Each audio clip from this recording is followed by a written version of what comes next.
اسلام کے نامور جنرل قتیبہ بن مسلم کی داستان جہاد۔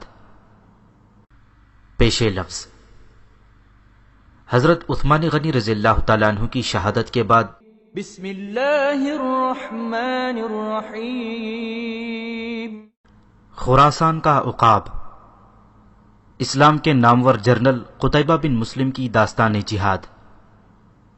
قتیبہ بن مسلم اپنے دفتر میں موجود تھا جب اسے اطلاع ملی کہ بلخ سے ایک جاسوس کوئی اہم خبر لے کر آیا ہے، اس کے ساتھ ایک آدمی کی لاش بھی ہے۔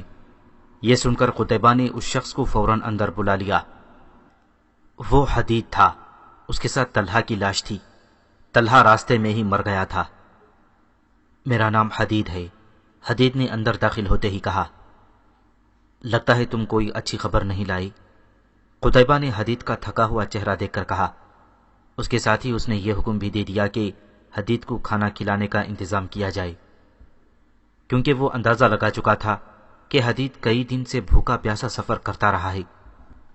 مجھے اندازہ ہے کہ تم کئی دن سے بھوکے پیاسے سفر کرتے رہے ہو، لیکن کیا یہ بہتر نہیں ہوگا کہ پہلے تم وہ اطلاع مجھے دے دو جس کے لیے تم نے اتنی تکالیف برداشت کی ہیں؟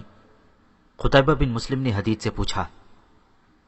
بلخ میں بغاوت کی چنگاریاں پھوٹ رہی ہیں، اور شاید اب تک ان لوگوں نے وہاں بغاوت کر بھی دی ہو، حدید نے کہا۔ اس کی اطلاع اگرچہ پریشان کن تھی، لیکن اسے قتیبہ کے چہرے پر کوئی خاص تبدیلی رونما نہیں ہوئی۔ ایسا محسوس ہوتا تھا جیسے اسے پہلے سے ہی اس بات کا علم ہو کہ بلخ میں بغاوت ضرور ہوگی۔ اس نے حدید سے مزید کچھ پوچھنے کے بجائے اسے خادم کے ساتھ بھجوا دیا تاکہ وہ کھانا کھا کے آرام کر سکے۔ حدید کو بھجوا کر اس نے ہنگامی طور پر فوج کے اعلیٰ افسران کا اجلاس بلوا لیا۔ جب سب لوگ اکٹھے ہو گئے تو قتیبہ نے انہیں تمام صورتحال سے آگاہ کیا۔ ہم لوگ سلطنت اسلامیہ کی حفاظت اور توسیع کے خواہش مند ہیں، لیکن ہمارے اپنے ہی ہماری راہ میں رکاوٹ ڈال رہے ہیں۔ قتیبہ بن مسلم کہہ رہا تھا، مجھے اطلاع ملی ہے کہ بلخ میں بغاوت ہو گئی ہے۔ میرے پاس وقت بہت کم ہے، جتنی جلدی ہو سکے فوج تیار کرو۔ باقی ضروری احکامات تم سب کو ساتھ ساتھ ملتے رہیں گے۔ مزید کچھ بحث اور گفتگو کے بعد اجلاس برخاست ہو گئی۔ کچھ دن فوج کو تیاری کرنے میں لگ گئے۔ آخر ایک دن قتیبہ نے فوج کو کوچ کا حکم دے دیا۔ فوج کے اگلے حصے میں جو دستے تھے ان کا سالار زرار بن حسین نامی شخص تھا۔ زرار بن حسین کے دستے فوج کا ہراول تھے۔ قتیبہ کی فوج میں کچھ رضاکار دستے بھی تھے۔ یہ لوگ انفرادی جنگ کے تو ماہر ہو سکتے تھے، لیکن لشکر کی شکل میں لڑنے سے ناواقف تھے، کیونکہ لشکر کے حصوں کو سالاروں کے حکم کے مطابق لڑنا، پینترے بدلنا اور حملہ کرنا ہوتا تھا۔ اس کا حل قتیبہ نے یہ نکالا کہ ہر 10 افراد پر ایک تجربے کار فوجی کو مامور کر دیا جو ان افراد کو لڑا سکے۔ قتیبہ منزلوں پر منزلیں طے کرتا ہوا بلخ کے نواح میں پہنچ گیا۔ اس کے بلخ پہنچنے سے پہلے ہی وہاں بغاوت ہو چکی تھی۔ اسے ایسی کوئی امید نہ تھی کہ بلخ والوں کو بے خبری میں جا پکڑے گا، لیکن اس نے احتیاطاً کچھ لوگ فوج سے بہت آگے بھیج دیے تھے تاکہ بلخ کے باغیوں پر نظر رکھی جا سکے۔ لشکر کا ہراول دستہ خاصا آگے تھا، جس کا سالار زرار بن حسین تھا۔ ابھی ہراول دستہ شہر سے خاصا دور تھا جب لبید کو اطلاع ملی کہ قتیبہ کا لشکر آ رہا ہے۔ لبید کو اطلاع دینے والے نے بتایا کہ لشکر کی کل تعداد 2000 ہے۔ دراصل اطلاع دینے والے نے ہراول کو ہی کل لشکر سمجھ لیا تھا۔ لبید نے یہ اطلاع فوراً سپہ سالار تک پہنچائی اور باغیوں کے ہائی کمانڈ نے فوراً یہ فیصلہ کیا کہ شہر سے باہر فوج نکال کر لڑایا جائے۔ وہ لوگ ایسا کر سکتے تھے کیونکہ اطلاع کے مطابق حملہ آور لشکر 2000 کی تعداد کا تھا، جبکہ لشکر میں لڑنے والوں کی تعداد 14 سے 15,000 تک تھی۔ چنانچہ باغیوں کا لشکر شہر سے باہر آ کر اکٹھا ہو گیا۔ قتیبہ کے آدمیوں نے جب لشکر کو باہر اکٹھا ہوتے دیکھا تو وہ فوراً پیچھے اطلاع لے کر آئے۔ چونکہ سب سے آگے زرار بن حسین کے دستے تھے، لہٰذا پہلے اطلاع اسے ملی۔ اس نے پیغام لانے والے کو قتیبہ کی طرف روانہ کر دیا اور ساتھ ہی یہ پیغام بھی دیا کہ قتیبہ اپنے دستے ہم سے 1 میل دور لا کر روک لے۔ اس کے ساتھ ہی زرار بن حسین نے ہراول دستوں کی رفتار تیز کر دی اور جلد ہی باغی لشکر کے سامنے پہنچ گیا۔ باغیوں کے کمانڈر نے جب اتنی تھوڑی فوج دیکھی تو اس نے حملے کا حکم دے دیا۔ یہ حملہ اس طرح تھا جیسے تیز و تند طوفان ہو۔ باغیوں کا خیال تھا کہ وہ اتنے کم تعداد لشکر کو روند کر رکھ دیں گے۔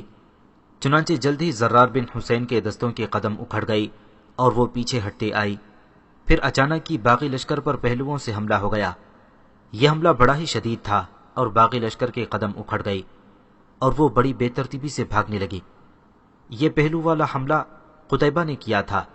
اسے جب اطلاع ملی کہ زرار بن حسین کا دستہ مشکل میں ہے اور اسے مدد کی ضرورت ہے، تو قتیبہ نے اسے مدد دینے کے بجائے اپنی فوج کو 2 حصوں میں تقسیم کیا اور اسے راستے کے دونوں طرف پھیلا دیا، جس پر زرار کے دستے پسپا ہوتے آ رہے تھے۔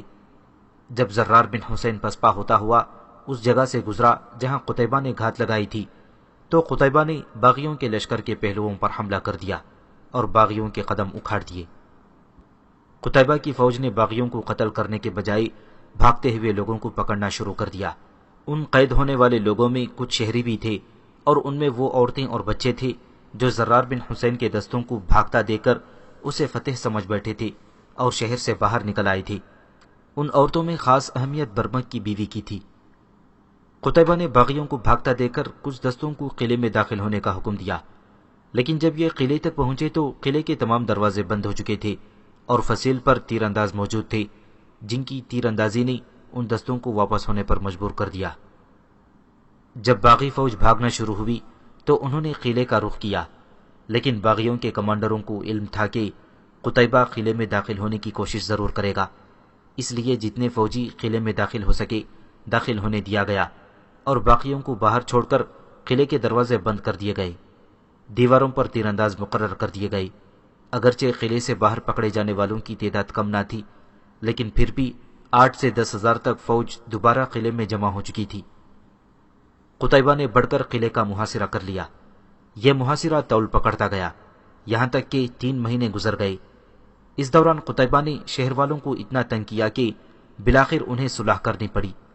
قتیبہ نے صلح کو قبول کر لیا اور قلعے کے دروازے اس کے لیے کھل گئے۔ بلخ میں بغاوت اور قتیبہ کا بلخ پر حملہ 86 ہجری کے وسط کی بات ہے۔ بلخ والوں سے صلح ہو چکی تھی اور صلح کی شرائط میں سے ایک شرط یہ بھی تھی کہ قتیبہ بن مسلم قیدیوں کو رہا کر دے۔ اگر قتیبہ چاہتا تو یہ شرط ماننے سے انکار کر سکتا تھا، لیکن وہ جانتا تھا کہ قید ہونے والوں میں ایک بڑی تعداد مسلمانوں کی ہے، چنانچہ اس نے اس شرط کو قبول کر لیا اور قلعے میں داخل ہونے سے پہلے تمام قیدیوں کو رہا کر دیا۔ ان قیدیوں میں برمک کی بیوی بھی شامل تھی۔ بلخ شہر میں امن و امان قائم ہو چکا تھا، لیکن قتیبہ بن مسلم ابھی تک وہیں موجود تھا۔ ابھی وہ محل میں موجود تھا جب اسے اطلاع ملی کہ حجاج بن یوسف کا قاصد آیا ہے۔ قتیبہ بن مسلم کو جو ہی یہ اطلاع ملی کہ عراق سے حجاج بن یوسف کا قاصد اس کے لیے حجاج کا کوئی پیغام لے کر آیا ہے، تو اس نے فوراً بلوا لیا۔ قاصد نے پیش ہو کر قتیبہ بن مسلم کو تعظیم پیش کی۔ اے مسلم کے بیٹے، تجھ پر اللہ کی رحمت ہو۔ قاصد نے ادب سے کہا، تجھ پر بھی اللہ کی رحمت ہو۔ قتیبہ بن مسلم بڑے پروقار انداز سے کہا، کسی بھی دوسری بات سے پہلے یہ بات کہہ جس کے لیے تجھے ابن یوسف نے بھیجا ہے۔ حجاج بن یوسف نے آپ کے لیے ایک مراسلہ بھیجا ہے۔ قاصد نے چمڑے کے ٹکڑے پر لکھا ہوا ایک پیغام قتیبہ بن مسلم کو پیش کرتے ہوئے کہا، یہ چمڑا بڑے سلیقے سے لپیٹ کر سر میں بہر کیا گیا تھا۔ اس سے اس مراسلے کی اہمیت کا اندازہ ہوتا تھا اور یہ بھی ظاہر ہوتا تھا کہ یہ صرف قتیبہ بن مسلم کے لیے ہے۔ قتیبہ نے قاصد کی خاطر تواضع کا حکم دیا۔ وہ حجاج بن یوسف کے اس اچانک آنے والے پیغام کی وجہ سے کچھ فکرمند اور پریشان نظر آ رہا تھا۔ جو ہی قاصد رخصت ہوا، قتیبہ نے مہر توڑ کر وہ پیغام کھولا اور پڑھنے لگا۔ پیغام میں حجاج بن یوسف نے لکھا تھا، حجاج بن یوسف والی عراق کی طرف سے قتیبہ بن مسلم والی خراسان کے نام۔ اے ابن مسلم، تجھ پر اللہ کی رحمت ہو۔ میں جانتا ہوں کہ تو ایک جنگجو خاندان کا جنگجو سپوت ہے۔ میں یہ بھی جانتا ہوں کہ اللہ نے تجھے جس فہم و فراست اور عقل سے نوازا ہے وہ بہت کم لوگوں کو عطا ہوتی ہے۔ مجھے اطلاع ملی ہے کہ ایک سازش کے تحت بلخ میں بغاوت ہو گئی تھی، جسے تو نے بڑی حکمت عملی سے اور پوری طاقت سے کچل دیا ہے۔ اگرچہ تو نے اس بغاوت کو کچل دیا ہے، لیکن میں یہ سمجھتا ہوں کہ اس معاملے میں تو نے بڑی سستی اور لاپرواہی کا مظاہرہ کیا ہے۔ کیا تو نے اپنی آنکھیں اور اپنے کان بند کر رکھے ہیں؟ اے قتیبہ، اسلام کے خلاف ہونے والی سازشوں سے خبردار رہ اور اپنی آنکھیں اور اپنے کان ہر وقت کھلے رکھ، تاکہ تو مرو میں بیٹھ کر بھی ہر اس جگہ کو دیکھ سکے جہاں سے کوئی فتنہ فساد پھوٹنے والا ہو۔ اپنی سلطنت میں گونجنے والی معمولی سرگوشی بھی تیرے پردہ سماعت تک پہنچ جائے۔ قتیبہ بن مسلم حجاج بن یوسف کا پیغام پڑھتے پڑھتے رک گیا اور زرار بن حسین کی طرف دیکھا جو اس کے پاس موجود تھا۔ اس نے زرار کو حجاج کے پیغام کا وہ حصہ سنایا۔ زرار بڑے غور سے سن رہا تھا۔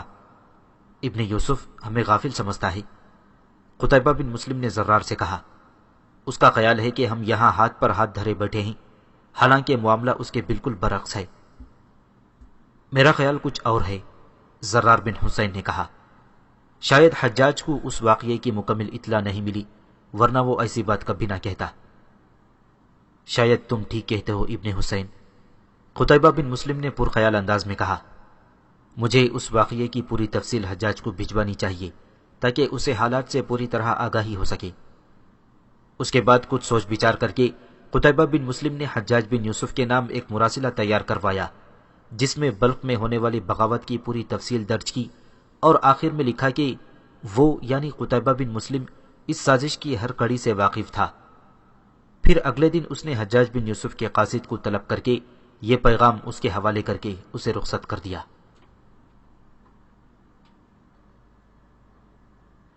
ہم اس داستان کو ذرا پیچھے لے چلتے ہیں۔ 20 رمضان سن 8 ہجری، جب رسول اللہ صلی اللہ علیہ وسلم نے مکے کا محاصرہ کر لیا تھا، وہی مکہ جہاں سے کفار کی فتنہ انگیزیوں کی وجہ سے آپ صلی اللہ علیہ وسلم کو ہجرت کرنی پڑی تھی۔ مکے کو مسلمانوں نے فتح کر لیا۔ اس عظیم فتح کے لیے صرف 11 کافروں کا خون بہایا گیا۔ ممکن تھا کہ یہ 11 کافر بھی قتل نہ ہوتے۔ ان کو اس لیے قتل کیا گیا تھا کہ انہوں نے گھات لگا کر مسلمانوں کے لشکر پر حملہ کیا تھا، ورنہ رحمت دو عالم صلی اللہ علیہ وسلم نے حکم دے رکھا تھا کہ ہر اس شخص کو امان دے دی جائے جو ہتھیار ڈال دی۔ پھر ذی قعدہ 72 ہجری، 64 سال بعد، مکہ شہر ایک بار پھر محاصرے میں ہے۔ شہر کے باہر منجنیقی نصب ہیں جو شہر پر مسلسل سنگباری کر رہی ہیں۔ 64 سال پہلے مکے کا محاصرہ کرنے والا لشکر حضرت محمد صلی اللہ علیہ وسلم کے جانثاروں کا تھا اور صرف 11 آدمیوں کا خون بہا تھا۔ اس وقت مکے پر کفار کا قبضہ تھا۔ 64 سال بعد مکے کا محاصرہ کرنے والا لشکر بھی مسلمانوں کا ہی تھا، اور اس لشکر کا سپہ سالار تاریخ اسلام کی متنازع شخصیت حجاج بن یوسف تھا۔ اس محاصرے میں اور 64 سال پہلے کے محاصرے میں فرق یہ تھا کہ اس وقت مکہ کافروں کے قبضے میں تھا اور اب اس پر مسلمانوں کی حکومت تھی۔ حجاج بن یوسف نے عبداللہ بن زبیر رضی اللہ تعالیٰ عنہ کی سرکوبی کے لیے مکے کا محاصرہ کیا تھا، اور محاصرہ کرتے ہی اپنے سپاہیوں کو شہر پر سنگباری کا حکم دے دیا۔ اس کے لشکر میں بڑی بڑی منجنیقیں تھیں جنہیں مکہ شہر سے باہر نصب کیا گیا تھا۔ جس دن حجاج کے لشکر نے مکے کا محاصرہ کیا تھا، اس دن آسمان صبح سے ہی ابر آلود تھا۔ جب انہوں نے مکے پر سنگباری شروع کی تو اس کے کچھ ہی دیر بعد بارش شروع ہو گئی۔ بارش کے ساتھ ساتھ بجلی بھی کڑکنے لگی۔ بجلی کی چمک آنکھوں کو خیرہ کرنے والی تھی، اور اس کی کڑک تو اور ہی خوفناک تھی۔ بجلی رہ رہ کر کڑک رہی تھی اور اس کے دھماکے دل دہلا دینے والے تھے۔ برق و باد کا یہ طوفان بڑا ہی دہشت ناک تھا۔ موسلا دھار بارش اور بار بار بجلی کی کڑک سے حجاج بن یوسف کے سپاہیوں کے دلوں میں خوف کی لہر دوڑ گئی تھی۔ بارش اور بجلی کا یہ کھیل شدت اختیار کرنے لگا تو سپاہی مکے پر پتھر برسانے سے گھبرانے لگے۔ ان کے دلوں میں یہ بات بیٹھ گئی تھی کہ موسم کے یہ بگڑتے ہوئے تیور مکے پر سنگباری کا نتیجہ ہے۔ سپاہیوں کا یہ خوف اس حد تک بڑھ گیا کہ انہوں نے مکے پر پتھر برسانے سے صاف انکار کر دیا۔ کمانداروں نے اس صورتحال پر قابو پانے کی کوشش کی، مگر وہ کسی طرح بھی سپاہیوں کو مکے پر سنگباری کرنے کے لیے تیار نہ کر سکے۔ آخر انہوں نے اس صورتحال کی اطلاع حجاج بن یوسف کو دے دی۔ حجاج بن یوسف کو جب یہ اطلاع ملی کہ فوج نے سنگباری روک دی ہے تو وہ طیش کے عالم میں اپنے خیمے سے باہر نکل آیا۔ موسلادھار بارش میں حجاج اس عالم میں باہر کھڑا تھا کہ اس کے دائیں ہاتھ میں کوڑا پکڑا ہوا تھا اور بائیں ہاتھ سے اس نے اپنی عبا سنبھالی ہوئی تھی۔ لوگ حجاج سے ویسے ہی بدکتے تھے۔ جب سپاہیوں نے اسے طیش کے عالم میں کوڑا لیے آتے دیکھا تو ان میں خوف کی ایک لہر دوڑ گئی۔ ان کا خیال تھا کہ آج کسی کی خیر نہیں ہے اور سپاہیوں کو سخت ترین سزائیں دی جائیں گی، کیونکہ حجاج فوج میں ڈسپلن کے معاملے میں بہت سخت تھا، لیکن اس کا رد عمل بڑا حیران کن اور سب کی توقع کے خلاف بھی۔ گرج اور چمک اس علاقے کے لیے انوکھی بات نہیں ہے۔ اس نے صرف اتنا کہا، یہاں جب بھی بادل آتے ہیں موسم ایسا ہی شدید ہوتا ہے۔ اس کے بعد اس نے اپنی ابا کو کمر سے بندھے ہوئے پٹے میں اڑس لیا، کوڑے کو ایک طرف رکھا اور اپنے ہاتھوں سے ایک پتھر اٹھا کر منجنیق میں رکھا، اور ساتھ ہی حکم دیا کہ اس کا یہ حکم پورے لشکر میں پہنچا دیا جائے کہ سنگباری فوری طور پر دوبارہ شروع کر دی جائے۔ چنانچہ حجاج کے اس حکم کے بعد مکے پر دوبارہ پتھر برسنے لگے۔ حجاج بن یوسف خود بھی پتھر اٹھا اٹھا کر منجنیق میں رکھ رہا تھا۔ یہ محاصرے کا پہلا دن تھا۔ رات ہوئی تو سنگباری کا یہ سلسلہ روک دیا گیا۔ محاصرے کے پہلے دن ہی مکہ شہر پر اس قدر پتھر برسائے گئے تھے کہ شہر کے اندر موجود عبداللہ بن زبیر رضی اللہ تعالیٰ عنہ کی فوج میں خوف و ہراس پھیل گیا۔ یہ وہ صورتحال تھی جو حجاج مکے میں پیدا کرنا چاہتا تھا۔ حجاج کے جاسوس اس کو مکے کے اندر کی پل پل کی صورتحال سے باخبر رکھے ہوئے تھے۔ حجاج بن یوسف کو امید تھی کہ مکے کی فوج جلد ہی ہتھیار ڈال دے گی، لیکن اس کے برعکس یہ محاصرہ طول پکڑتا گیا۔ اس محاصرے کو 6 ماہ گزر گئے۔ 6 ماہ کے عرصے کے دوران عبداللہ بن زبیر رضی اللہ تعالیٰ عنہ کی فوج حوصلہ ہار چکی تھی اور فوج کا ایک بڑا حصہ ان کا ساتھ چھوڑ گیا تھا۔ ایک روز حجاج بن یوسف نے اپنے ایک حاکم ابن ابی عقیل کو عبداللہ بن زبیر رضی اللہ تعالیٰ عنہ کے پاس پیغام دے کر بھیجا۔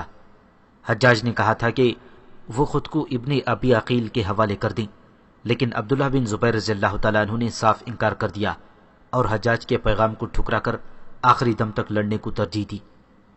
جب حجاج بن یوسف کو عبداللہ بن زبیر رضی اللہ تعالیٰ عنہ کا جواب ملا تو اس نے مکے پر فیصلہ کن حملہ کرنے کا فیصلہ کر لیا۔ حجاج کے حکم پر اس کی فوج مکے پر چڑھ دوڑی۔ عبداللہ بن زبیر رضی اللہ تعالیٰ عنہ کے ساتھ جو تھوڑی بہت فوج رہ گئی تھی اس نے بڑی پامردی سے حجاج کی فوج کا مقابلہ کیا، مگر زیادہ دیر تک ان کو روکنے میں کامیابی نہ ہو سکی۔ حجاج کی فوج مکے میں داخل ہونے میں کامیاب ہو گئی۔ اس گھمسان کی لڑائی کے دوران نہ جانے کس طرف سے ایک اینٹ آئی اور عبداللہ بن زبیر رضی اللہ تعالیٰ عنہ کے سر پر لگی۔ زخم اتنا گہرا لگا کہ وہ شہید ہو گئے۔ ان کے شہید ہوتے ہی ان کی فوج نے حوصلہ چھوڑ دیا اور ہتھیار ڈال دیے۔ حجاج کو جب یہ اطلاع ملی کہ عبداللہ بن زبیر رضی اللہ تعالیٰ عنہ شہید ہو گئے ہیں تو وہ ان کی لاش دیکھنے چلا گیا۔ اس وقت اس کے ساتھ طارق بن عمرو بھی موجود تھا جو حجاج کے خاص آدمیوں میں سے تھا۔ وہ دونوں عبداللہ بن زبیر رضی اللہ تعالیٰ عنہ کی لاش کے پاس آ کر کھڑے ہو گئے۔ ان سے زیادہ جوان مرد آج تک پیدا نہیں ہوا۔ عمرو نے عبداللہ بن زبیر رضی اللہ تعالیٰ عنہ کی لاش کو دیکھ کر کہا۔ عمرو کی بات سن کر حجاج غصے میں آ گیا۔ تو ایسے شخص کی تعریف کر رہا ہے جس نے امیر المؤمنین کی مخالفت میں کوئی کسر نہیں اٹھا رکھی۔ حجاج نے تلخ لہجے میں کہا، اس شخص نے 6 ماہ سے ہماری فوج کو مکے سے باہر روکے رکھا تھا۔ اس کی یہی شجاعت تو تعریف کا سبب ہے۔ بن عمرو نے کہا، اس نے اس قدر کم فوج سے ہمیں 6 ماہ تک مکے میں داخل ہونے نہیں دیا۔ طارق بن عمرو حضرت عثمان رضی اللہ تعالیٰ عنہ کا آزاد کردہ غلام تھا۔ اس میں یہ خصوصیت تھی کہ وہ مصلحت پسند نہیں تھا، سچی بات کہنے میں ہچکچاہٹ محسوس نہیں کرتا تھا۔ اس لیے اس نے حجاج جیسے جابر انسان کے سامنے بھی سیدھی سچی بات کہہ دی تھی، حالانکہ کسی آدمی میں اتنی جرأت نہ تھی کہ وہ کوئی ایسی بات کہہ دے جو حجاج کی مرضی کے خلاف ہو۔ طارق بن عمرو کی بات سن کر حجاج خاموش رہا اور پھر اس نے حکم دیا کہ عبداللہ بن زبیر رضی اللہ تعالیٰ عنہ کا سر قلم کر کے مدینہ بھجوا دیا جائے اور ان کی سربریدہ لاش چوراہے پر لٹکا دی جائے۔ اس حکم کی تعمیل کی گئی۔ اس کارروائی سے فارغ ہونے کے بعد حجاج نے مکے کے لوگوں سے خلیفہ کی بیعت لی۔ اس وقت عبد الملک خلیفہ تھا، اس کا تعلق خاندان بنو امیہ سے تھا۔ حجاج نے عبداللہ بن زبیر رضی اللہ تعالیٰ عنہ کا سر قلم کروا کے اسی دن مدینے میں بھجوا دیا تھا، جو بعد میں عبد الملک کے پاس پہنچا دیا گیا۔ مکے پر ہونے والی سنگباری کی وجہ سے کعبے کی عمارت کو بھی نقصان پہنچا تھا اور اس کی ایک طرف کی دیوار گر گئی تھی جس کو بعد میں دوبارہ تعمیر کیا گیا تھا۔ یہ 73 ہجری کی بات ہے جب حجاج بن یوسف نے مکے کو فتح کیا تھا۔ اس وقت تک حجاج خلیفہ عبد الملک کے دستے راست کی حیثیت سے اپنی جگہ بنا چکا تھا۔ 74 ہجری میں خلیفہ عبد الملک نے حجاج بن یوسف کو مدینے کا حاکم مقرر کیا۔ حجاج نے مدینے کا حاکم بن کر اہل مدینہ کو تنگ کرنے اور ان کی تذلیل کرنے کا کوئی موقع ہاتھ سے نہ جانے دیا، حتیٰ کہ جو صحابہ کرام رضی اللہ تعالیٰ عنہ مجمعین اس وقت حیات تھے، حجاج ان کی توہین سے بھی باز نہ آتا تھا۔ اس نے بعض صحابہ اکرام کی گردنوں پر گرم گرم سیسے سے داغ لگوا دیے تھے۔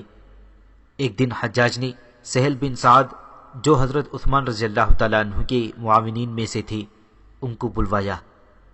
جب حضرت سہل بن سعد آئے تو حجاج کا ان سے انداز گفتگو خاصا گستاخانہ تھا۔ سہل، تم نے حضرت عثمان کی مدد کیوں نہیں کی؟ حجاج نے ایسے لہجے میں پوچھا جس میں بے ادبی نمایاں تھی۔ اے حجاج، سہل بن سعد نے کہا، اگر تجھے سب کچھ یاد ہے تو تجھے یہ بھی معلوم ہوگا کہ جن لوگوں نے عثمان رضی اللہ تعالیٰ عنہ کو سازشوں سے بچانے کی ہر ممکن کوشش کی تھی ان میں میرا نام سب سے آگے تھا۔ حضرت سہل کی بات کو حجاج نے تمسخر میں اڑا دیا اور حکم دیا کہ ان کی گردن داغ دی جائے۔ چنانچہ حکم کی تعمیل کی گئی۔ مدینے پر حجاج نے صرف 1 سال ہی حکومت کی تھی، لیکن اس 1 سال میں اس نے اہل مدینہ کو اتنا تنگ کیا کہ وہ اس سے عاجز آ گئے۔ جب خلیفہ عبد الملک کو حجاج کی ان حرکتوں کی اطلاع ملی تو اس نے حجاج کو مدینے سے ہٹا کر عراق کا گورنر بنا دیا۔ اس کے بعد وہ آخری وقت تک عراق ہی کا گورنر رہا۔ حجاج اگرچہ عراق کا گورنر تھا، لیکن وقت گزرنے کے ساتھ ساتھ اس کی عملداری کا علاقہ وسیع تر ہوتا چلا گیا۔ اس کی عملداری میں اتنا وسیع علاقہ آ گیا تھا جس کی حیثیت خود ایک سلطنت جیسی تھی۔ یہ وہ وقت تھا جب حجاج اتنا زیادہ طاقتور ہو چکا تھا کہ بآسانی خود مختاری کا اعلان کر کے اپنی الگ حکومت قائم کر سکتا تھا۔ لیکن خلافت بنو امیہ سے وفاداری اس کے خون میں دوڑ رہی تھی۔ اس کے علاوہ اسے خلیفہ عبد الملک سے ایک عجیب طرح کا انس ہو گیا تھا اور وہ خلیفہ کو چھوڑنے کا سوچ بھی نہیں سکتا تھا۔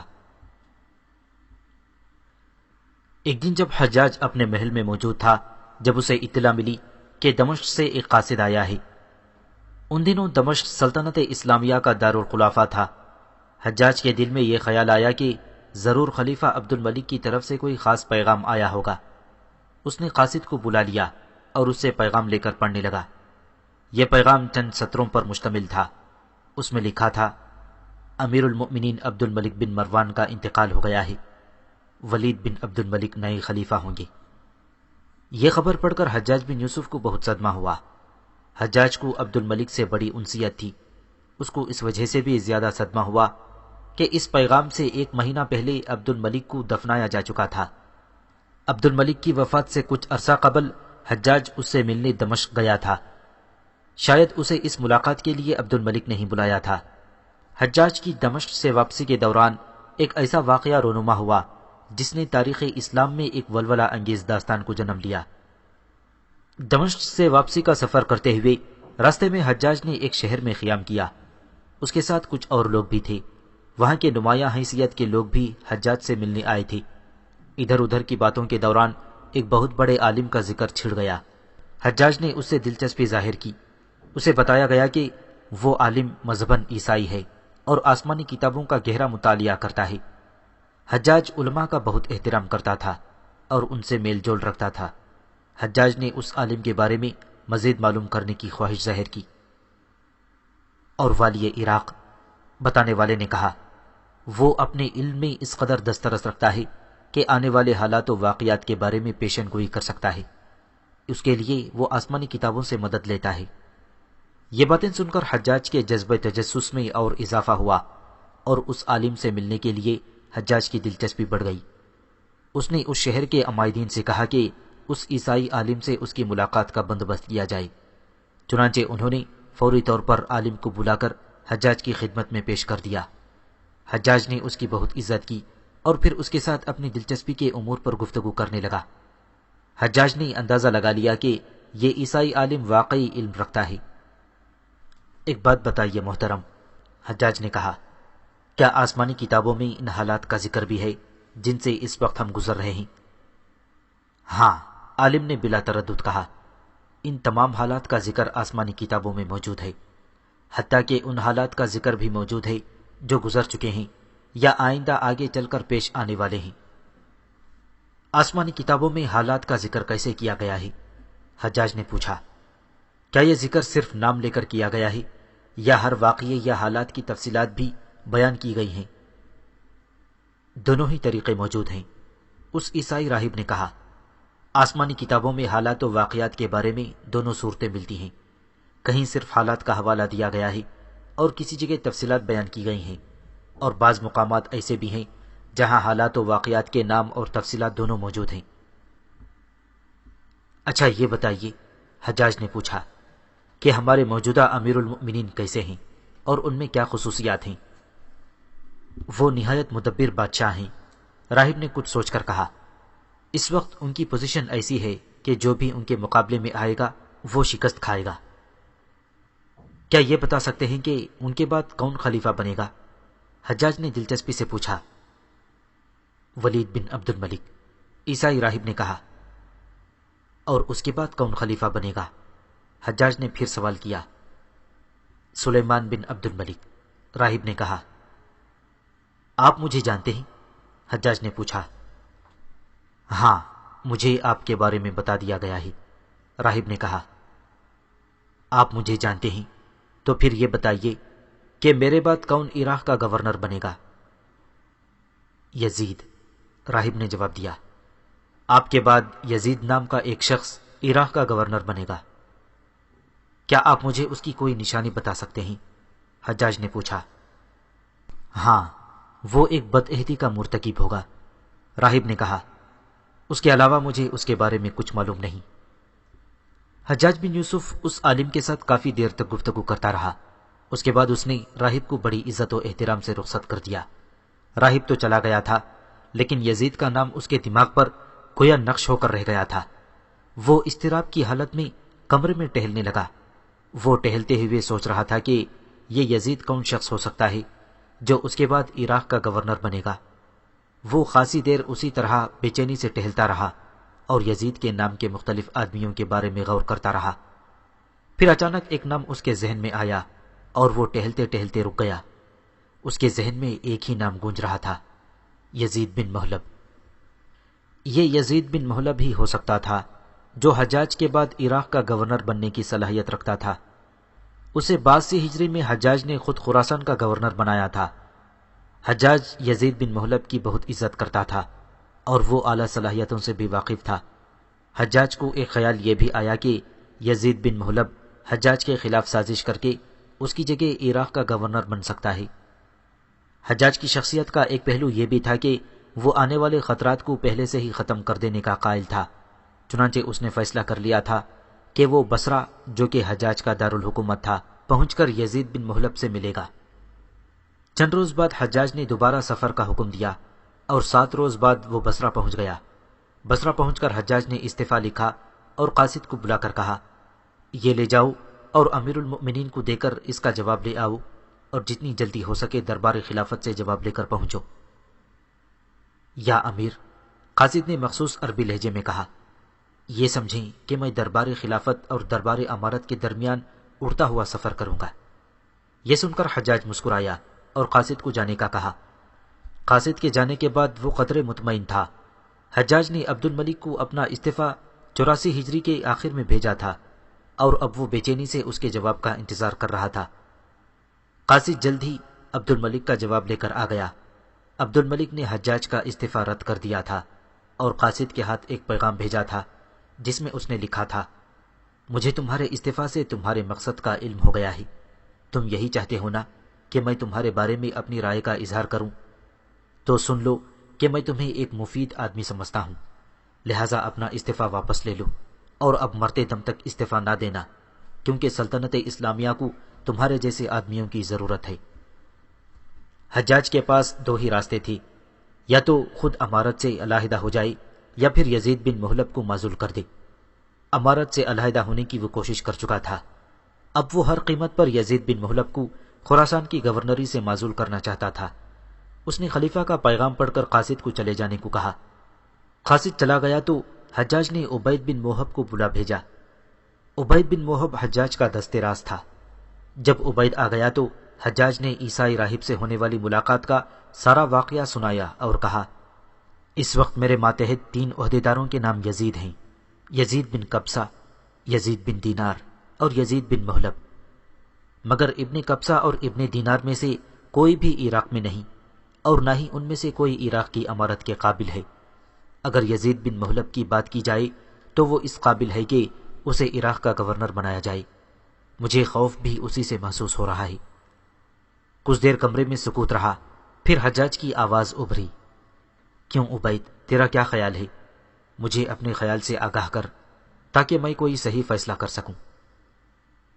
ہاں ابن یوسف، عبید نے کہا، تو ٹھیک کہتا ہے، ابن مہلب بھی ایسا شخص ہے جو تیرے بعد عراق کا گورنر بننے کے قابل ہے، لیکن تو نے خود ہی تو اسے خراسان کا گورنر بنایا ہے۔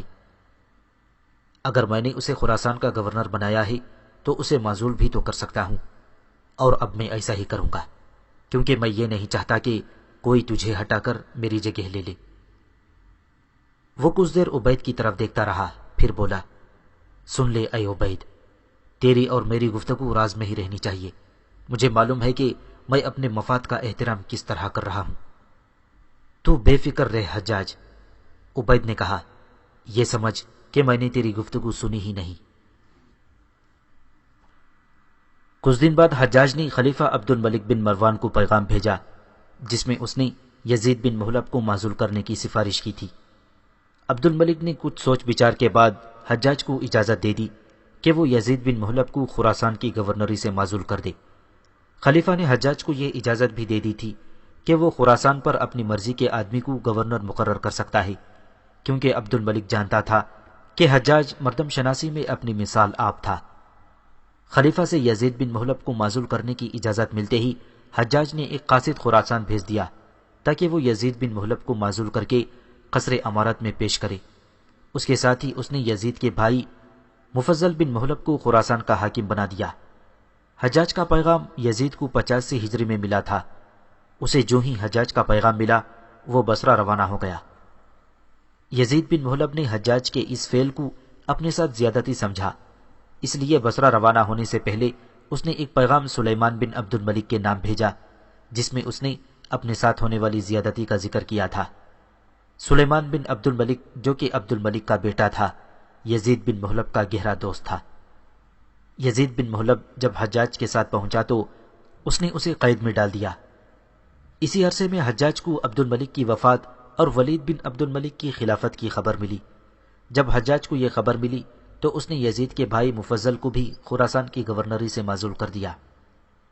اس کے ساتھ ہی حجاج نے اپنے قریبی لوگوں میں سے ایک شخص کو بلوا لیا اور اسے اس حکم کے ساتھ خراسان روانہ کر دیا کہ خراسان کی گورنری سنبھال لے۔ یہی شخص قتیبہ بن مسلم تھا۔ جب قتیبہ بن مسلم کو خراسان کا گورنر بنایا گیا، اس وقت اسلامی سلطنت خراسان سے کچھ آگے تک پھیلی ہوئی تھی۔ ان علاقوں میں بلخ، تالیقان اور مرو اور روس قابل ذکر ہیں۔ اس کے علاوہ بخارا کا کچھ علاقہ بھی اسلامی سلطنت میں شامل تھا، جبکہ بخارا کا ایک بڑا حصہ ایک الگ سلطنت تھی جس کا حکمران دروان قزح نامی تھا، اور بخارا شہر اسی سلطنت میں شامل تھا۔ اس کے علاوہ کچھ اور علاقے بھی مسلمانوں کے باج گزار تھے اور اسلامی سلطنت کو سالانہ خراج ادا کرتے تھے، لیکن ان علاقوں میں وقتاً فوقتاً بغاوتیں ہوتی رہتی تھیں، اور ان بغاوتوں کے نتیجے میں کئی علاقے اسلامی سلطنت سے نکل گئے تھے۔ جب قتیبہ خراسان آیا تو اس نے سب سے پہلے ان علاقوں کو دوبارہ اسلامی سلطنت میں شامل کر لیا۔ ان علاقوں میں بلخ اور کفتان خاص طور پر شامل ہیں۔ ان علاقوں سے فارغ ہونے کے بعد قتیبہ بن مسلم نے ان علاقوں کی طرف توجہ دی جو ابھی تک اسلامی سلطنت میں شامل نہ تھے، لیکن ان کا وجود کسی حد تک اسلامی سلطنت کے لیے خطرے کی علامت تھا، خاص طور پر بخارا اور سمرقند کے علاقے جو نہ صرف دفاعی اعتبار سے بہت اہم تھے بلکہ تہذیب و ثقافت کا مرکز تھے۔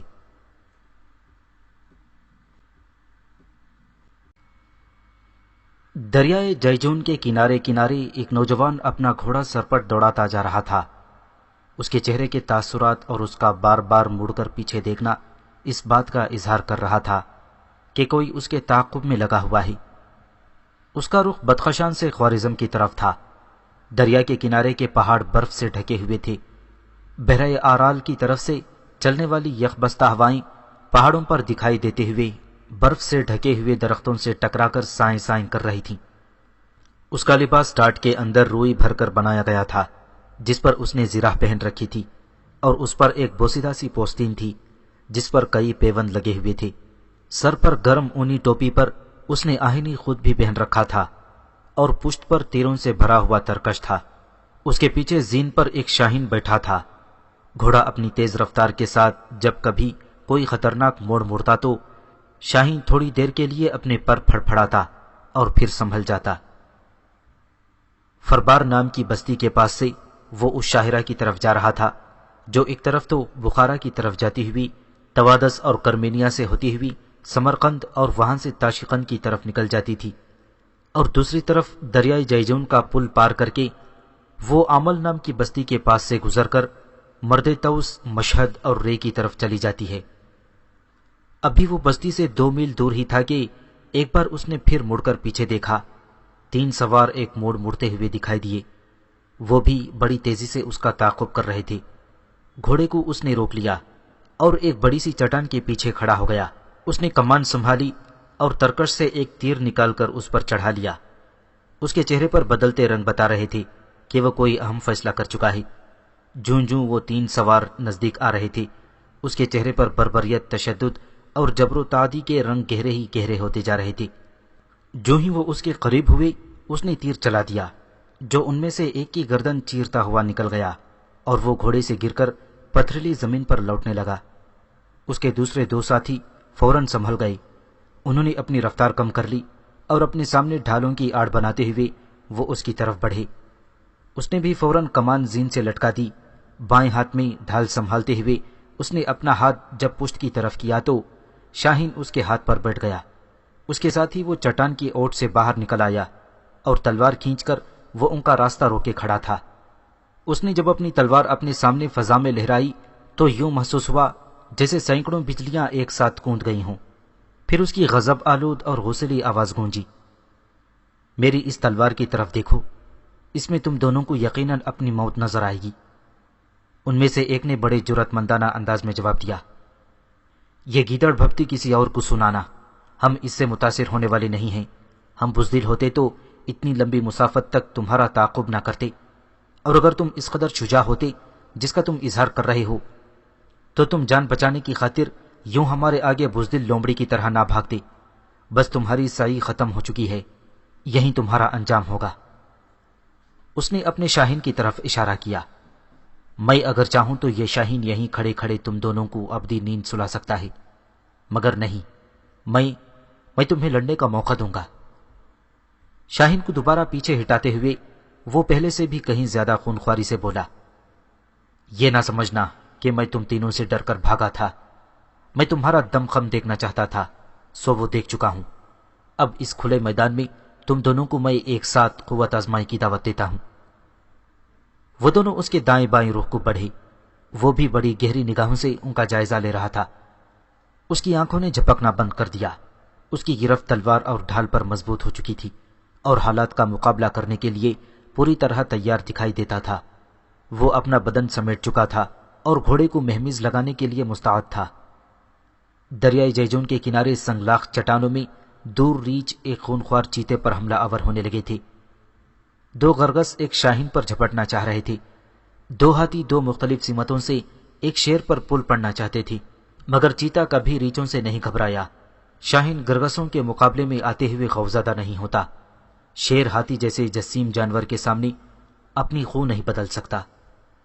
معاً ہی وہ ان میں سے ایک پر جھپٹا اور اس قدر خون خواری سے حملہ کیا کہ اس کی تلوار مقابل کے خود کو چیرتی ہوئی گردن تک نیچے اتر گئی اور وہ خون میں نہا کر گھوڑے سے نیچے گر گیا۔ فوراً ہی پیچھے ہٹتے ہوئے اس نے اپنی تلوار لہرائی اور بڑی خوفناکی سے اپنے دشمن کی طرف دیکھتے ہوئے غرایا، تم اپنے ساتھی کا انجام دیکھ چکے ہو، اس کے باوجود تمہیں اگر کوئی شک ہو تو آگے بڑھو، میں تمہیں پہلے وار کرنے کا موقع دیتا ہوں۔ اس کا گھوڑا بار بار زمین پر سم مارتے ہوئے ہنہنا رہا تھا، شاید وہ بھی حملہ آور ہونے کو بیتاب تھا۔ اس کا مد مقابل وہیں کھڑا رہا، شاید وہ اس کی قوت کا اندازہ لگا چکا تھا اور اپنے آپ کو خطرے میں نہ ڈالنا چاہتا تھا۔ اس نے وحشت انگیز اور غیر مانوس سا بلند قہقہہ لگایا جس کی بازگشت دور دور تک سنائی دی۔ بھاگنے کی کوشش کی تو یاد رکھو تمہارا انجام تمہارے ساتھی سے بھی بدترین ہوگا، اور تم اپنی ہار تسلیم کر چکے ہو تو ایک شرط پر میں تمہیں چھوڑنے کو تیار ہوں۔ اس نے گھگیائی ہوئی آواز میں کہا، میں ہر شرط پر تم سے صلح کرنے کو تیار ہوں، میں اپنی شکست تسلیم کرتا ہوں۔ اپنی تلوار نیام میں کر لو۔ اس نے فوراً تلوار نیام میں کر لی تو اس نے گھوڑے کو ایڑ لگائی اور اس کے قریب آ کھڑا ہوا۔ تھوڑی دیر تک اسے غور سے دیکھتا رہا، پھر سوالیہ نگاہوں سے پوچھا، مجھے جانتے ہو؟ ہاں، اچھی طرح جانتا ہوں۔ تم بنو تمیم کے خینس بن یوسف ہو۔ تمہارا نام کیا ہے؟ شاہق۔ پارسی ہو؟ ہاں۔ اگر تم یہ بتا دو کہ مسلمانوں کے اس تجارتی قافلے کے آدمی کہاں ہیں جنہیں باد غیث کے حکمران تیرک کے آدمیوں نے لوٹ کر قید میں ڈال دیا ہے، تو میں چھوڑ دوں گا۔ یہ بھی ذہن میں رکھنا کہ اگر تم مجھے غلط اطلاع دے کر چلے گئے تو میں انتقام لینے کی خاطر دنیا کے آخری کونے تک بھی تمہارا سائے کی طرح تعاقب کروں گا۔ شاہق نے بلا جھجک کہا، ان میں سے کچھ تو قتل کر دیے گئے تھے۔ خینس اداس ہو گیا۔ اتنا میں بھی جانتا ہوں۔ میں پوچھتا ہوں، جو زندہ ہیں وہ کہاں ہیں؟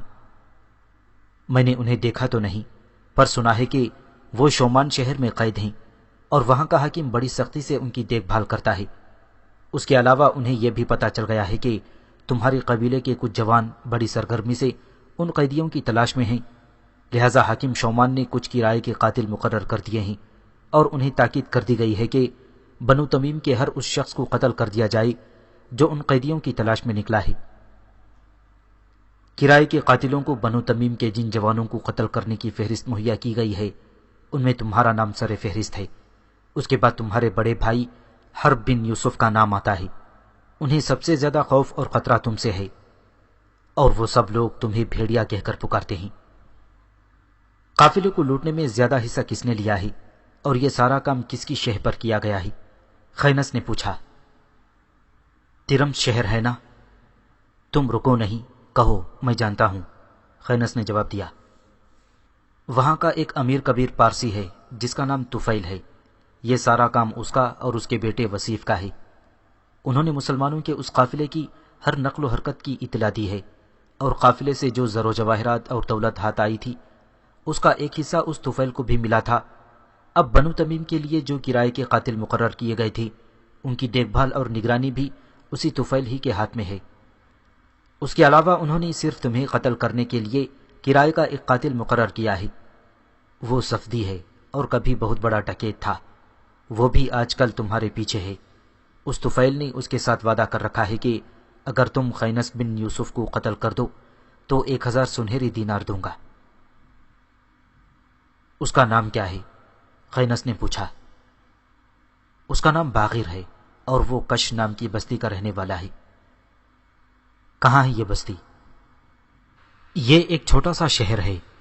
تیرم سے 2 سڑکیں نکلتی ہیں، ایک تو صفانیان اور شومان شہروں کی طرف جاتی ہے اور دوسری سمرقند کی طرف جاتی ہے۔ اسی سڑک پر یہ بستی ہے۔ اس بستی سے ایک سڑک تو سمرقند کو چلی گئی ہے اور دوسری نصف اور بزدہ سے ہو کر بخارا کو جاتی ہے۔ میں سمجھ گیا ہوں کہ تم مجھے اس کا حلیہ بھی بتا سکتے ہو۔ کیوں نہیں؟ وہ ایک لمبا سا سیاہ رنگ کا سڈول جوان ہے جس کی پیشانی پر ناک سے ٹکراتا ہوا زخم کا ایک نشان ہے۔ ریشمی کپڑے پسند کرتا ہے اور آج کل سفید رنگ کا قیمتی پوستین ہی پہنتا ہے۔ یہ کرائے کے قاتل کہاں ہیں؟ خینس نے پوچھا۔ اس کی حویلی بہت بڑی ہے جس کا ایک حصہ اس نے ان بدماشوں کے لیے مخصوص کر رکھا ہے۔ ایک بات اور بتاؤ۔ ہاں پوچھو۔ تم لوگوں نے میرا پیچھا کیوں کیا؟ تم لوگ بھی کرائے کے قاتل ہو؟ ہم لوگ تو غریب کسان ہیں، 2 وقت کی روٹی کو ترستے ہیں۔ اس باغر نے ہمیں کہا تھا کہ اگر تم خینس کو قتل کر دو تو میں تمہیں 100 دینار دوں گا۔ میں نے تو پہلے انکار کر دیا تھا، مگر اس نے دھمکی دی تھی کہ اگر تم لوگوں نے انکار کیا تو میں تمہارے گھروں کو آگ لگا دوں گا۔ اس طرح ہم نے مجبور ہو کر حامی بھر لی تھی۔ جس وقت تم لوگوں نے میرا تعاقب کیا تھا اس وقت تم لوگ تو 6 تھے، باقی 3 کہاں چلے گئے؟ خینس نے پوچھا۔ ان میں 2 تو میرے سگے بھائی تھے اور ایک میرا ماموزاد تھا۔ میں نے خود ہی انہیں واپس کر دیا تھا کیونکہ وہ لڑنے کا کوئی خاص تجربہ نہیں رکھتا تھا۔ تم میرے ساتھ ایک معاہدہ کرتے ہو؟ کیسا معاہدہ؟ میں تمہارے سارے اخراجات برداشت کروں گا، اس کے بدلے تم مجھے طفیل، باغر اور دیگر بدماشوں کی سرگرمیوں سے آگاہ کرتے رہنا۔ خینس نے پوچھا۔ ٹھیک ہے، مجھے منظور ہے، تم مجھے آج سے اپنا ایک قابل اعتماد جاسوس سمجھو۔ خینس نے پوستین کی جیب میں ہاتھ ڈالا اور ایک تھیلی نکال کر شاہق کو تھما دی۔ یہ لو 100 دینار، میں تمہیں اور بھی بہت کچھ دیتا رہوں گا۔ شاہق مسکرا اٹھا اور تھیلی لے لی۔ اب میں بھی تمہارے ساتھ ترمز چلوں گا، خینس نے کوئی فیصلہ کرتے ہوئے کہا۔ کیوں؟ رات کے وقت تم کسی بہانے باغیر کو جنوبی سرائے میں لے آنا، پھر دیکھنا میں اس بدماش سے کیسے نمٹتا ہوں۔ وہ آج کل ترمز میں نہیں ہے، طفیل نے اسے کسی کام سے خوارزم بھیجا ہے۔ کس کام سے؟ خینس نے پوچھا۔ یہ تو خبر نہیں۔ ٹھیک ہے، میں نے اگر تمہیں ملنا ہو تو کہاں اور کیسے مل سکوں گا؟ خینس نے پوچھا۔ شہر کے بازار میں ایک بوڑھا سبزی فروش ہے، اس کی داڑھی سفید ہے، تم اس سے میرا پوچھ لینا، وہ تمہیں میرے گھر پہنچا دے گا۔ میں آج ہی سے تمہارے حق میں کام شروع کر دوں گا۔ خینس نے اپنا ہاتھ آگے بڑھا دیا۔ پکی بات ہوئی؟ شاہق نے بھی اپنا ہاتھ اس کے آگے دے دیا۔ ہاں بالکل پکی، آج سے ہم دونوں بھائی ہیں۔ دونوں نے ایک دوسرے کو خدا حافظ کہا اور مختلف سمتوں کو چل دیے۔ خینس تھوڑی دور آگے جا کر پہاڑ کے اوپر جاتی ہوئی ایک پگڈنڈی کی طرف مڑ گیا، جس کے دونوں جانب چنار کے لمبے لمبے درخت اور گھنی خوردرو بیلیں تھیں۔ جب وہ پہاڑ کے اوپر چڑھ گیا تو سامنے ایک کھلا میدان تھا، جس میں حد نگاہ تک ریوڑ ہی ریوڑ چر رہے تھے۔ میدان کے بائیں جانب ایک بہت بڑی بستی دکھائی دے رہی تھی، جس میں دکھائی دیتی ہوئی مسجدوں کے سفید اور بلند مینار ماحول کو شاداب بنائے ہوئے تھے۔ میدان میں جگہ جگہ پتھروں پر چرواہے بیٹھے ہوئے تھے، جو شاہین کی طرح اپنے اپنے ریوڑ پر نگاہ رکھے ہوئے تھے۔ خینس جو ہی میدان میں اترا، ایک چرواہا جو ان کا ریوڑ چراتا تھا وہ بھاگتا ہوا آیا اور خینس کے گھوڑے کی باگ پکڑ لی۔ خینس نے اس کی طرف دیکھ کر مسکراتے ہوئے پوچھا، کیسے ہو تمام؟ ٹھیک ہوں۔ گھر میں خیریت ہے نا؟ بالکل۔ ہر بھائی گھر میں ہے؟ نہیں، وہ کئی دنوں سے شومان گئے ہوئے ہیں، ابھی تک نہیں لوٹے۔ خینس نے اپنے سامنے پتھر پر بیٹھے ہوئے ایک شخص کی طرف اشارہ کیا۔ وہ تمہارے ساتھ دوسرا کون بیٹھا ہوا ہے؟ مجھے ملنے گھر میں میرا بھائی آیا ہوا ہے۔ کیا نام ہے اس کا؟ اتبا۔ اسے کچھ دن یہیں رکھو اور خوب کھلاؤ پلاؤ، خینس نے کہا۔ پھر خینس آگے بڑھ گیا۔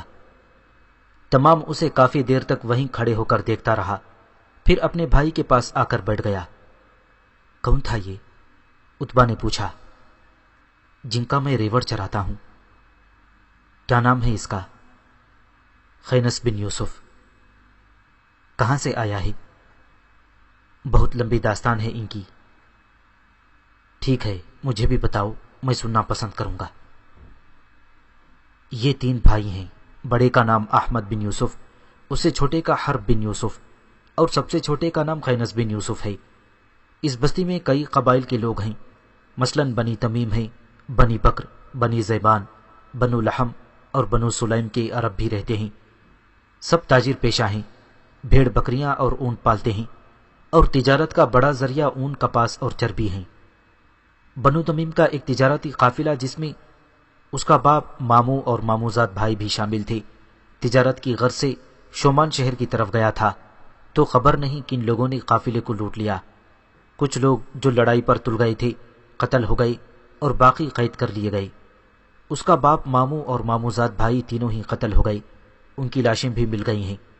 قید ہونے والوں کے متعلق اب مختلف افواہیں ہیں، کچھ کہتے ہیں کہ وہ سب شومان شہر میں قید ہیں، اور کچھ کا خیال ہے کہ وہ بادغین کے حکمران کی نظر بندی میں ہیں۔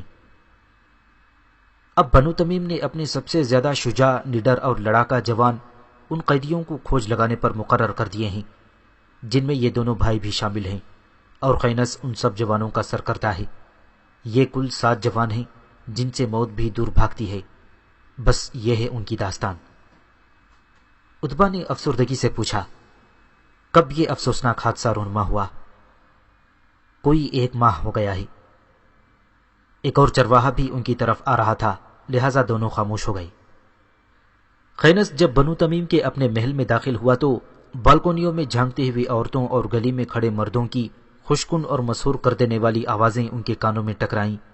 وہ سب بڑی موہ لینے والی لے میں کہہ رہے تھے، اہلا و سہلا و مرحبا، اہلم و سہلم و مرحبا۔ خینس کے لبوں پر مسکراہٹ تھی، گہری پرسکون مسکراہٹ۔ وہ اپنی ساری تھکاوٹ بھول گیا تھا۔ تھوڑی دیر بعد وہ ایک حویلی میں داخل ہو رہا تھا۔ اس کی ماں سلامہ، بھائی احمد، خالہ زاد بہن اور خالہ مراجل نے آگے بڑھ کر اس کا گرم جوشی سے استقبال کیا۔ شوہر اور بیٹے کے قتل ہو جانے کے بعد ان کی خالہ ان کے ہاں ہی رہ رہی تھی۔ خالہ زاد بہن دمنا نے گھوڑے کی باگ پکڑ کر اسے ایک طرف باندھ دیا تھا۔ وہ 16 برس کی ایک خوبصورت لڑکی تھی۔ وہ بھائی کے آنے کی خوشی میں ادھر ادھر بھاگتی پھر رہی تھی۔ کمرے میں آتے ہوئے خینس نے سلامہ سے پوچھا، بھیا نہیں آئے امی؟ سلامہ نے بجھی ہوئی آواز میں کہا، کئی دن سے شومان گیا ہوا ہے بیٹی، مگر ابھی تک نہیں لوٹا۔ میں تمہاری طرف سے بھی فکر مند تھی بیٹی، تم تو اس دن سے 2 دن پہلے کی گئے ہوئے تھے۔ میں نے کافی بستیوں کا چکر لگایا ہے امی۔ کچھ سراغ ملا؟ اس بار احمد نے پوچھا۔ ضرور بھیا، میں نے ایک ایسے شخص کو اپنے اعتماد میں لے لیا جو مجھے دشمن کے پل پل کی خبر دیا کرے گا۔ انہوں نے ہمارے لیے چند کرائے کے قاتل مقرر کر دیے ہیں، مگر اب میں سب کو موت کی نیند سلا دوں گا۔ منت کے انداز میں سلامہ نے کہا، میں تو کہتی ہوں بیٹا، چھوڑ دو انتقام کے اس جنون کو۔ ڈرتی ہوں بیٹی، شوہر اور بہن کا سہاگ تو پہلے ہی ختم ہو گئی، خدا نہ کرے میرے بچوں کو بھی کچھ ہو جائے۔ خینس نے اس کی ہمت بندھائی، تم فکر نہ کرو ماں، میں ایک ایک قاتل سے پورا انتقام لوں گا۔ میں سب سے پہلے اب کرائے کے قاتلوں سے نمٹوں گا، اس کے بعد اصل قاتلوں کو موت کا سامنا کراؤں گا۔ میں ثابت کر دوں گا ماں کہ یوسف بن نعمان کے بیٹے بزدل نہیں ہیں۔ دمنا بھی ان کے پاس آ کر کھڑی ہو گئی تھی۔ خینس نے پھر ماں سے پوچھا، بھائی کس کس کو ساتھ لے کر گیا ہے امی؟ وہ خود تو 2 ساتھیوں کے ساتھ شومان گیا ہوا ہے اور باقی 3 بخارا گئے ہیں۔ ان کو یہ شک ہوا تھا کہ قاتلوں میں سے 1-2 بخارا میں ٹھہرے ہوئے ہیں۔ میں بھی کل خوارزم جاؤں گا امی۔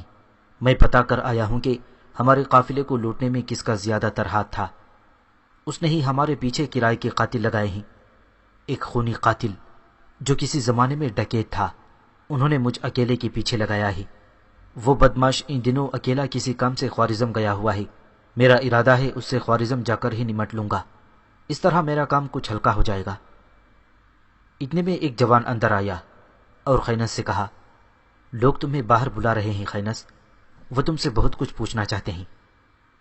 دمنا فوراً بول پڑی، ابھی تو آئے ہیں، کھانا کھا لیں پھر آتے ہیں۔ خینس نے پیار سے کہا، تم کھانا تیار کرو دمنا، میں ابھی آتا ہوں۔ اس کے ساتھ ہی وہ اس جوان کے ساتھ باہر نکل گیا۔ برف بڑے زور سے پڑ رہی تھی، شام کے دھند لگے پھیل چکے تھے۔ خینس خوارزم میں داخل ہو رہا تھا۔ سردی کی تیز لہر ہر چیز کو کاٹ رہی تھی، اس کے دانت سے دانت بج رہے تھے اور وہ بہت جلد کسی سرائے میں پناہ لینا چاہتا تھا۔ شہر میں داخل ہونے کے بعد جس پہلی سرائے پر اس کی نظر پڑی وہ اس میں داخل ہو گیا۔ سرائے کے ایک ملازم نے آگے بڑھ کر اس سے گھوڑا لے لیا۔ گھوڑے کو جب وہ لے جا رہا تھا تو زین پر بیٹھا ہوا شاہین اڑ کر خینس کے کندھے پر بیٹھ گیا۔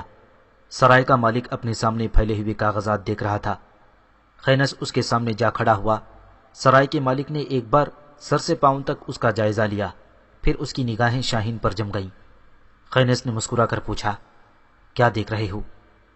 اس نے اپنی پریشانی اور سراسیمگی چھپاتے ہوئے جواب دیا، دیکھ رہا ہوں تمہاری اور اس شاہین کی آنکھوں میں کافی حد تک مشابہت ہے۔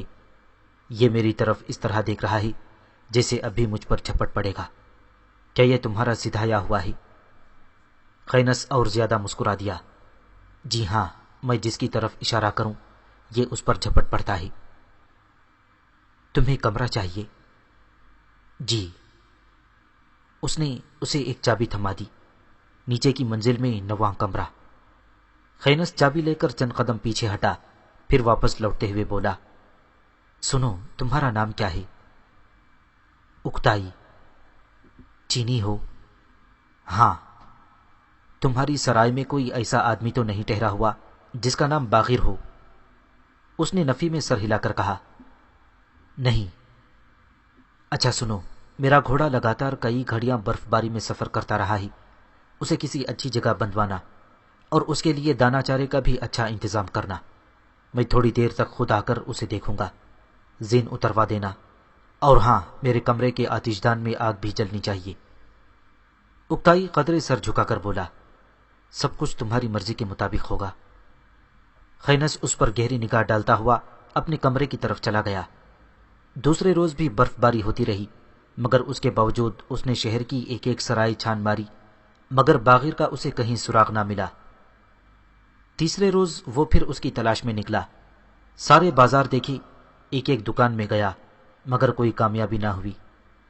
اسی روز جبکہ اندھیرا پھیل رہا تھا اور وہ بازار سے گزرتا ہوا سرائے کی طرف جا رہا تھا، اس نے دیکھا کہ دو سپاہی ایک عورت کو بری طرح زد و کوب کر رہے تھے۔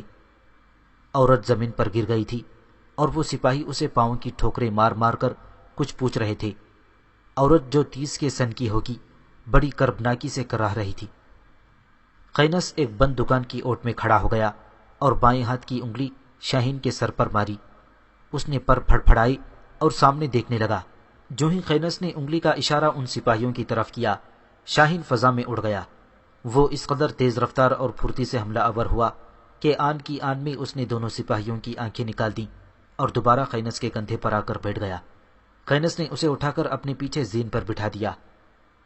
سپاہی چیختے چلاتے پیچھے ہٹے اور ایک دوسرے سے ٹکرا کر زمین پر گر گئے اور آہوزاری کرنے لگے۔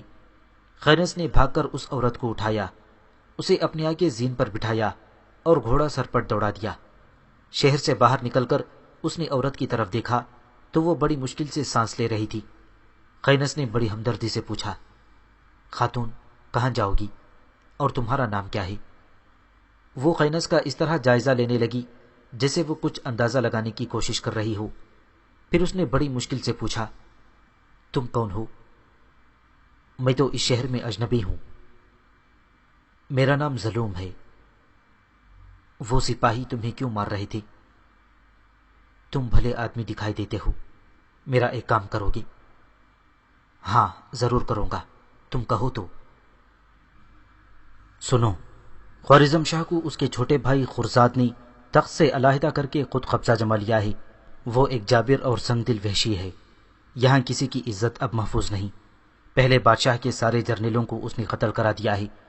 میں بھی ایک جرنیل کے ہاں ملازمہ تھی، اس بھیڑیے اور بے رحم خرزاد نے اسے قتل کرا دیا اور اس کا مکان گرا دیا۔ اس کی بیوی بیٹی اور ایک غلام اپنی حویلی کے تہ خانے میں چھپے ہوئے ہیں۔ خرزاد انہیں تلاش کرتا پھر رہا ہے، مگر کسی کو ان کا نشان نہیں ملا۔ وہ تینوں کئی دن سے بھوکے ہیں۔ آج میں ان کے لیے کچھ کھانے پینے کا سامان خریدنے آئی تھی کہ سپاہیوں نے مجھے پکڑ لیا۔ انہوں نے مجھے خوب مار پیٹ کر ان کا پتہ پوچھنا چاہا، مگر میں نے نہیں بتایا۔ دیکھو میں مر رہی ہوں، وعدہ کرو کہ تم ان کی مدد ضرور کرو گے۔ وہ بھاگ کر اپنی جان بچانا چاہتے ہیں اور تم ان کی مدد کر سکتے ہو۔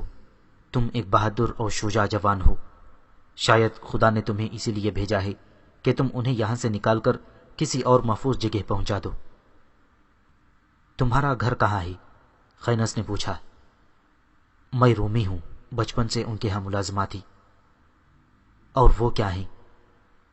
وہ پارسی ہیں، ظلوم نے کہا۔ سنو، میرے پاس وقت تھوڑا ہے۔ شہر سے شمال کی جانب 5 میل کے فاصلے پر ایک قصبہ ہے جس کا نام سرقوسہ ہے۔ اس کے مشرقی جانب ایک چھوٹا سا ٹیلہ ہے جس پر کثرت سے چنار کے درخت ہیں۔ اس پر ان کی حویلی تھی۔ اس کی گری ہوئی دیواریں اب بھی دکھائی دیتی ہیں۔ اس کی صرف 2 دیواریں ہی کھڑی ہیں۔ اس کے وسط میں باہر کی جانب دیوار سے تقریباً 10 گز پیچھے ایک گول سیاہ رنگ کا پتھر ہے جو زمین کے برابر ہے اور دوسرے پتھروں میں پھنسا ہوا ہے۔ وہ تہ خانے کا راستہ ہے۔ تم اس پر اگر 2 بار ہاتھ مارو گے تو وہ اسے اندر سے اٹھا دیں گے، باہر سے وہ پتھر نہیں ہلتا۔ ظلوم سانس درست کرنے لگی۔ خینس نے پھر پوچھا، ان کے نام کیا ہیں؟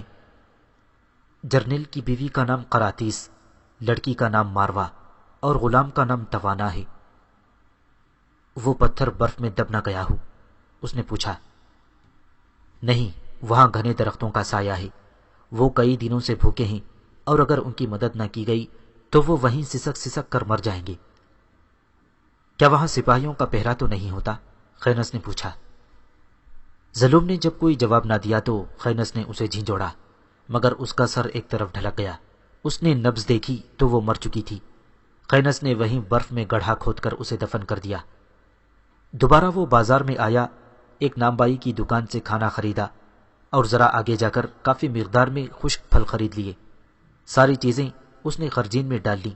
سوار ہونے سے پہلے شاید اسے کسی اور چیز کا خیال آ گیا۔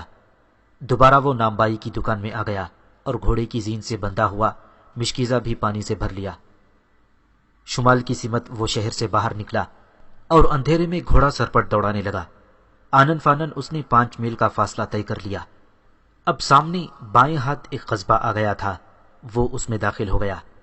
ایک اور شخص سے پتہ کرنے پر اس کی تسلی ہو گئی کہ اس قصبے کا نام سرقوسا ہے، مگر اسے یہ جان کر مایوسی ہوئی کہ قصبے میں کوئی سرائے نہیں ہے۔ ناچار وہ بستی سے باہر نکلا اور مشرق کی طرف بڑھنے لگا۔ تھوڑی ہی دور جا کر اندھیرے میں اسے اپنے سامنے ایک ٹیلہ دکھائی دیا۔ درختوں کے ایک گھنے جھنڈ میں وہ رک گیا تھا۔ گھوڑے کو اس نے درخت سے باندھا اور زین سے بندھا ہوا اپنا بستر کھول کر اس نے اس کے اوپر ڈال دیا۔ خرجین اور پانی کا مشکیزہ اٹھائے وہ دبے قدموں سے پہاڑ کی طرف بڑھنے لگا۔ شاہین بھی پھڑ پھڑا کر اس کے کندھے پر ہو بیٹھا۔ ٹیلے پر کئی فٹ برف پڑی ہوئی تھی اور اب پھر ہلکی ہلکی برف گرنے لگی تھی۔ وہ بڑی احتیاط سے کام لیتا ہوا ٹیلے پر چڑھ گیا۔ اوپر جا کر اس نے دیکھا جس طرح ظلم نے بتایا تھا بالکل اسی طرح 2 دیواریں کھڑی تھیں۔ اس نے دیوار کے وسط میں آ کر اس پتھر کی طرف بڑھنا چاہا تو اسے کسی کے آپس میں باتیں کرنے کی آوازیں سنائی دیں، تو وہ فوراً سنبھل گیا، تلوار کھینچ لی اور دیوار کی اوٹ میں ہو کر اس نے اس سمت دیکھا جدھر سے آواز آئی تھی۔ اس نے دیکھا جہاں دونوں دیواریں ملتی تھیں وہاں چھت کا کچھ حصہ بھی ابھی تک قائم تھا اور اس کے نیچے 2 سپاہی پہرا دے رہے تھے اور آپس میں باتیں کر رہے تھے اور کچھ ان کے آس پاس ہی سوئے ہوئے تھے۔ اندھیرے میں وہ اچھی طرح انہیں گن نہ سکا، تاہم اس نے اندازہ لگا لیا کہ وہ 6 سے کسی طرح کم نہ تھے۔ قدموں کی آہٹ پیدا کیے بغیر وہ پھر دیوار کے وسط میں آیا اور بغور دیکھتا ہوا آگے بڑھنے لگا۔ جہاں درختوں کا جھنڈ زیادہ گھنا ہو گیا تھا وہاں وہ رک گیا۔ اس کے سامنے ہی گول پتھر تھا جس کے دائیں جانب کچھ جھاڑیاں بھی تھیں۔ اس نے کچھ سوچا، پھر وہ وہاں بیٹھ گیا اور 2 بار پتھر پر مکہ مارنے کے بعد وہ اس کے رد عمل کا انتظار کرنے لگا۔ تھوڑی دیر بعد پتھر آہستہ آہستہ بغیر کسی آواز کے اوپر اٹھ گیا۔ خینس نے دیکھا ایک سانولے سے رنگ کے مرد نے پتھر اٹھایا تھا۔ وہ مرد سیڑھیوں پر کھڑا تھا جو نیچے اترتی تھیں۔ پتھر نیچے ہٹتے ہی خینس اندر کود گیا۔ وہ مرد جس نے پتھر اٹھایا تھا اپنی تلوار چلانا ہی چاہتا تھا کہ خینس نے دھکا دے کر اسے سیڑھیوں سے نیچے گرا دیا، اور اس خیال سے کہ مبادا یہ شور نہ کرے پتھر فوراً نیچے گرا دیا۔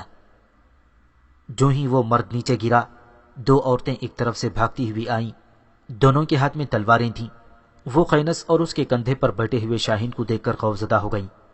ان دونوں کی حالت یوں ہو گئی تھی جیسے ان کے سامنے موت آن کھڑی ہو۔ خینس سیڑھیاں اتر کر نیچے آ گیا۔ وہ مرد تلوار لہراتا ہوا پھر خینس کی طرف لپکا۔ خینس نے بھی تلوار سیدھی کر لی اور بڑی نرمی سے کہا، تلوار نیام میں کر لو، میں تمہارا دشمن نہیں دوست ہوں۔ مگر اسے اعتبار نہ آیا۔ اسے شاید غصہ تھا کہ سیڑھیوں میں سے نیچے کیوں گرا دیا ہے۔ وہ آگے بڑھا اور خینس پر وار کر دیا۔ خینس نے مسکراتے ہوئے اپنی تلوار سے اس کے وار کو روکا اور اس کا ہاتھ پکڑ کر جھٹکا دیتے ہوئے اسے پھر دور پھینک دیا۔ وہ بڑی بے بسی سے پھر فرش پر گر گیا۔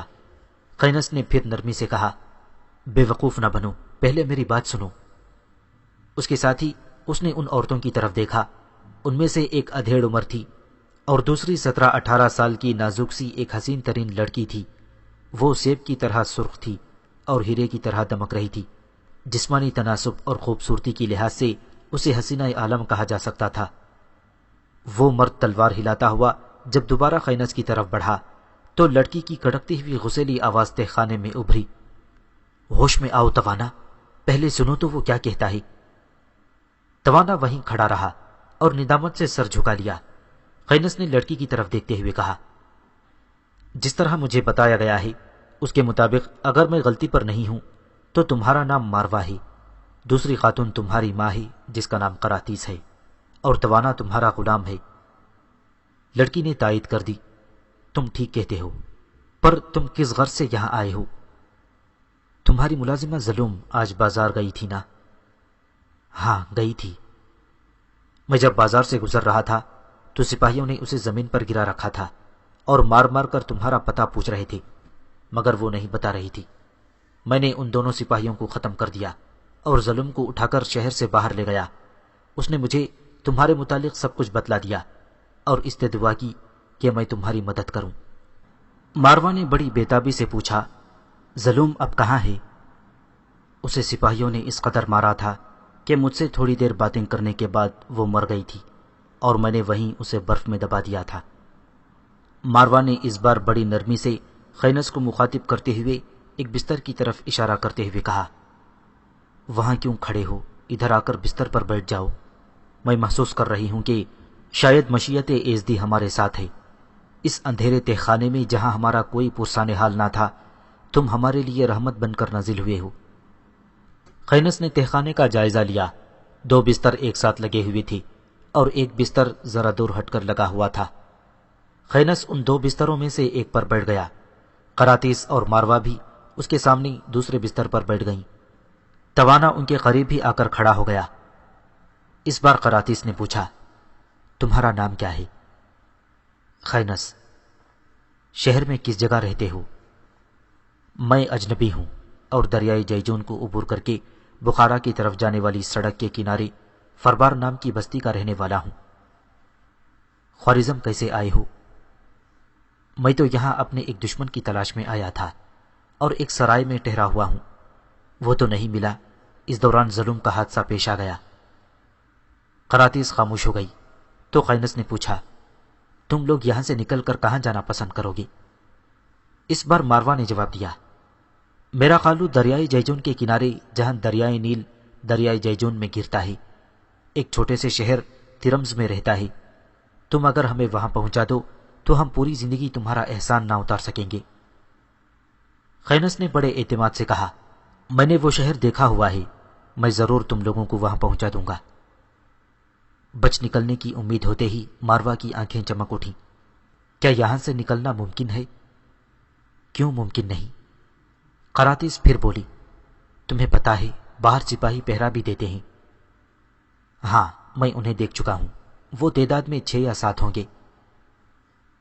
پھر ان کا کیا بنے گا؟ جب میں تم لوگوں کو یہاں سے نکال کر لے جانے کی ذمہ داری قبول کر رہا ہوں تو میں ان سپاہیوں سے بھی نمٹ لوں گا۔ مجھے صرف یہ بتاؤ کہ تم لوگ کب تک یہاں سے نکل بھاگنے کے لیے اپنے آپ کو تیار کر سکتے ہو؟ ہم تو ابھی سے تیار ہیں۔ میں آج یہاں سے واپس جا کر رات سرائے میں بسر کروں گا۔ دوسرے روز میں 3 گھوڑوں کا بندوبست کروں گا اور اگر کوئی بھگی سستے داموں مل گئی تو میں اسے خرید لوں گا۔ خینس نے کہا، اتنی بڑی رقم تمہارے پاس ہوگی؟ میرے پاس کچھ نقدی ہے، امید ہے اس سے کام ہو جائے، خینس نے کہا۔ ماروا نے بڑی پر اعتمادی سے کہا، رقم ہمارے پاس بے شمار ہے، تمہیں جتنی ضرورت ہوگی ہم مہیا کریں گے۔ تمہاری باتیں کرنے کا انداز بتاتا ہے کہ ہمیں جس ناخدا کی ضرورت تھی وہ تم ہی ہو۔ تم لوگوں نے کھانا کب سے نہیں کھایا؟ خینس نے پوچھا۔ 3 یوم ہو گئے ہیں، قراتیس نے جواب دیا۔ خینس نے اپنی خرجین اور پانی کا مشکیزہ ان دونوں کے سامنے رکھ دیا۔ میں تمہارے لیے بہت کچھ لایا ہوں۔ ماروا نے ساری چیزیں خرجین سے باہر نکال کر رکھ دیں۔ واقعی تم بہت کچھ لے آئے ہو، یہ تو ہمارے لیے 1 ہفتے تک کے لیے کافی ہیں۔ پانی ہمارے پاس 2 دن کے لیے پہلے ہی تھا، بہرحال 2 دن یہ بھی چل جائے گا۔ ہم تمہارے بے حد مشکور ہیں۔ شکریہ کیسا، قدرت ہی مجھ سے یہ کام لینا چاہتی تھی۔ اب مجھے اجازت دیں، میں جاتا ہوں۔ خینس کھڑا ہو گیا۔ قراتیس نے بڑے پیار سے کہا، کھانا کھا کر جاؤ بیٹا۔ نہیں، میں سرائے میں ہی جا کر کھاؤں گا۔ قراتیس اور ماروا بھی کھڑی ہو گئیں۔ تینوں سیڑھیوں کے پاس آئے۔ خینس جب سیڑھیاں چڑھنے لگا تو ماروا نے پوچھا، پھر تم کب آؤ گے؟ میں سارا انتظام کر کے کل اس وقت پھر آؤں گا۔ ذرا ٹھہرو، ابھی پتھر نہ اٹھانا۔ تھوڑی دیر بعد وہ واپس آئی۔ اس کے ہاتھ میں نقدی کی تھیلی تھی جو اس نے خینس کو تھما دی۔ اس سے تم سارا انتظام بڑی اچھی طرح کر سکو گے۔ بگی کا انتظام ہو جائے تو زیادہ اچھا ہے، اس میں سردی کا سفر آرام دہ ہوگا۔ خینس نے اسے یقین دلایا، میں بگی کا انتظام ہی کروں گا۔ یہ استخانے کا پتھر کیا اوپر سے نہیں کھل سکتا؟ کیوں نہیں کھل سکتا؟ اس پتھر میں ایک چھوٹا سا سوراخ ہے۔ ہمارے پاس لوہے کا ایک دستہ ہے جسے اس سوراخ میں پھنسا کر پتھر باہر سے بھی اٹھا لیا جا سکتا ہے۔ تم اگر وہ دستہ لے جانا چاہو تو لے جا سکتے ہو۔ نہیں، اس کی ضرورت نہیں ہے۔ خینز نے پتھر اوپر اٹھایا، پہلے اطمینان کی خاطر ادھر ادھر دیکھا، پھر اچھل کر باہر نکلا اور پتھر بند کر کے وہ اسی طرح دبے قدموں سے اپنے گھوڑے کی طرف بڑھنے لگا۔